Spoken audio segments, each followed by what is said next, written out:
À quoi reconnaît-on le rôle le plus important de toute une carrière? Celui qui la lance? La meilleure performance? Celui qui rapporte le plus d'argent? Ou peut-être celui dont l'impact est le plus important pour la vie de son interprète comme du public? Salut à tous, bienvenue dans Le rôle de sa vie et aujourd'hui on s'intéresse à...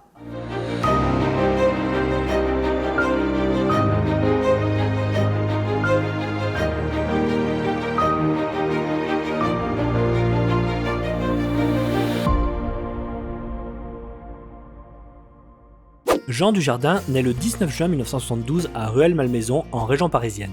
Il obtient un baccalauréat option théâtre-cinéma avant de commencer à travailler comme serrurier dans l'entreprise de son père. Il espérait peut-être que ça ouvre des portes?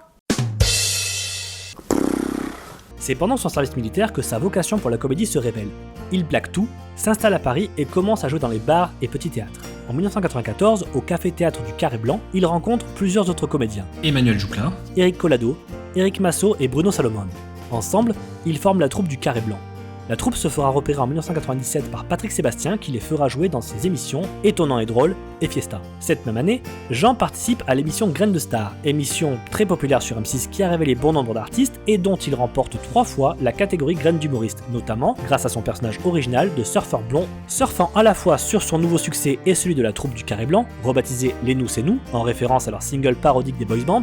Jean continue de jouer dans Fiesta avant que les Nous c'est Nous obtiennent leur propre émission, le Talk Show, émission parodique à l'image de la télé des inconnus près de 10 ans avant. Jean et Bruno Salomon poursuivront même avec des sketchs dans l'émission Farce Attack, produite par Isabelle Camus, qui a repéré Jean dans Graines de Star. Mais c'est en octobre 1999 que le destin de Jean Dujardin change lorsqu'il est pris pour interpréter le rôle de sa vie. Non, je déconne. Même s'il faut admettre que ce rôle va le rendre très populaire auprès de tous. Isabelle Camus, encore elle, le veut pour sa nouvelle série. Un programme court sur le quotidien d'un jeune couple. Mais je sais bien que vous l'avez tous, mais juste pour le kiff, un petit indice. De 1999 à 2003, c'est 486 épisodes d'Un gars une fille qui seront diffusés sur France 2, carton d'audience et premier concept de programme court qui inspirera pléthore de séries du même genre et qui offre à Jean deux choses. D'abord, un mariage avec Alexandra Lamy jusqu'en 2013 et des rôles pour le cinéma. Alors, oui, mais pas vraiment. Parce qu'à l'époque, cinéma et télé, ça va pas ensemble. Il a beau apparaître dans Ah si j'étais riche en 2002 et Bienvenue chez les Roses en 2003, notre Jeannot national n'est pas spécialement très recherché. C'est en 2004, alors que plus personne ne semble vouloir l'engager, que le comédien joue son premier rôle à contre-emploi dans le thriller Le Convoyeur. Il enchaîne ensuite avec son premier succès dans un second rôle plus important avec Mariage, et c'est en 2005 qu'il connaît enfin un énorme succès au box-office en incarnant le rôle de... Toujours pas. Non, parce qu'à un moment donné, faut arrêter là. Brice de Nice, inspiré de ses sketchs, fait un carton, détrônant Star Wars épisode 3 au box-office. Le film devient donc culte dans toutes les cours de récré et on peut entendre encore aujourd'hui des... Il enchaîne ensuite avec le flop retentissant L'amour aux trousses, histoire sûrement de redescendre sur Terre, et en 2006, il incarne Hubert Bonisseur de la Batte, un autre personnage culte de sa filmographie dans OSS 117, Le Caire Nid d'Espion. Il reprendra le rôle en 2009 dans Rio ne répond plus, Qui est quasiment aussi bon que le premier. Et en 2021 dans Terreur rouge en Afrique noire. Qui est... un peu moins bien.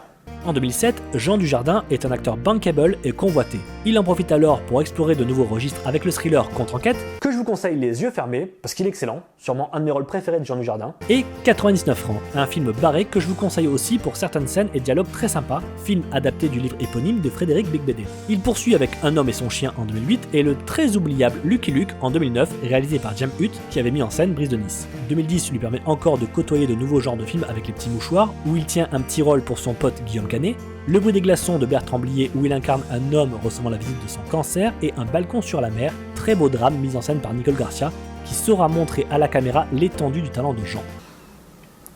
Vous le sentez ce moment? Ou un peu comme pour Johnny Depp, l'artiste a atteint la maturité de son jeu et a acquis suffisamment d'expérience et exploré assez de styles différents pour sublimer son art et son interprétation? En 2010, Michel Hazanavicius, réalisateur des 2 premiers OSS, a une idée folle. Faire un film hommage à Hollywood, muet et en noir et blanc. Et il ne voit qu'un seul homme pour incarner son héros, Georges Valentin, Jean Dujardin. Mais Jean, conscient de l'ampleur du rôle, refuse dans un premier temps, avant de se raviser. Le challenge est grand, la pression énorme. Mais au bout de quelques jours de tournage, Jean se rend compte que le personnage est fait pour lui. Et c'est normal, puisque c'est le rôle de sa vie. Et le monde entier ne s'y trompe pas, puisque le film, en plus de rapporter un nombre immense de récompenses dans le monde entier, offre à Jean Dujardin tous les plus grands prix au monde dans sa catégorie meilleur acteur. Prix d'interprétation du Festival de Cannes en 2011, l'Australian Film Institute Award, le Golden Globe, le Screen Actor Guild Award, le BAFTA, l'Étoile d'Or du cinéma français, l'Independent Spirit Award et un Oscar en 2012. Seule l'Académie des Césars ne lui décerne pas la précieuse statuette, lui préférant Omar Sy dans Intouchable. Logique française. Jean Dujardin poursuit sa carrière avec Les Infidèles, film à sketch très fun et dont son duo avec Alexandra Lamy dans la scène La Question est juste une claque d'interprétation. L'année d'après, il est à l'affiche de Mobius, film d'espionnage que personnellement j'adore aussi, et fera 2 apparitions hollywoodiennes en fin d'année avec Le Loup de Wall Street et Monuments Men en 2014. En réalité, Jean Dujardin a eu l'opportunité après ce film de percer dans le cinéma américain. Mais comme il le dit lui-même, je suis un acteur français et je suis très chanceux et je ne demande que ça, c'est vraiment qu'on me propose des choses en France. Il a donc choisi de se faire plaisir sur le film de son nouveau pote George Clooney et de jouer sous la direction de Martin Scorsese parce que jouer sous la direction de Martin Scorsese, ça se refuse pas. Il fait son retour en France en 2014 avec La French, où il donne de nouveau la réplique à Gilles Lelouch, joue sous la direction de Claude Lelouch en 2015 dans 1+1 et retourne à la comédie romantique avec Un homme à la hauteur en 2016 et Le retour du héros en 2018. Mais entre-temps, il tourne la suite de son plus gros succès commercial, Brice 3. Ouais, parce que le 2, je l'ai cassé. Il enchaîne ensuite avec I Feel Good, Le Dain et J'accuse, film qui crée la polémique à sa sortie à cause de son réalisateur. Son dernier film notable est le très bon Novembre de Cédric Gimnez et on le retrouvera très prochainement dans la nouvelle série Zorro.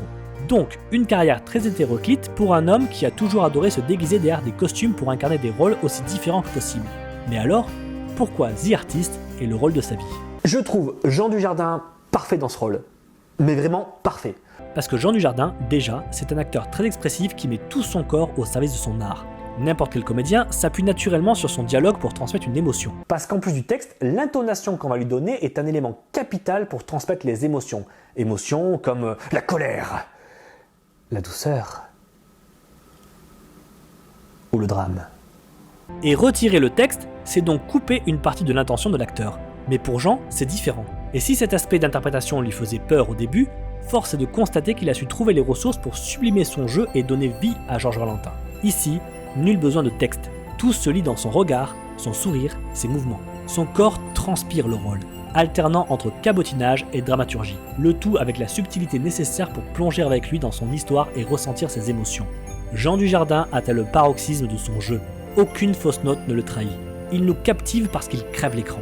Et même si Bérénice Bejo et les autres second rôles sont très bons également dans l'exercice, il est difficile de détacher son regard de Jean tant sa performance est excellente. Et j'aime à penser qu'un acteur est un peu la somme de tout ce qu'il a vécu dans sa carrière, mais aussi dans sa vie pour les mettre au service de son art. C'est pourquoi, mis à part quelques talents rares, je trouve qu'un comédien révèle son plein potentiel après plusieurs films. Jean Dujardin en est le parfait exemple. S'il est aussi exceptionnel dans The Artist, c'est parce qu'il a eu le temps d'expérimenter, de vivre et de travailler ses rôles. Du café-théâtre à Hollywood en passant par la télévision.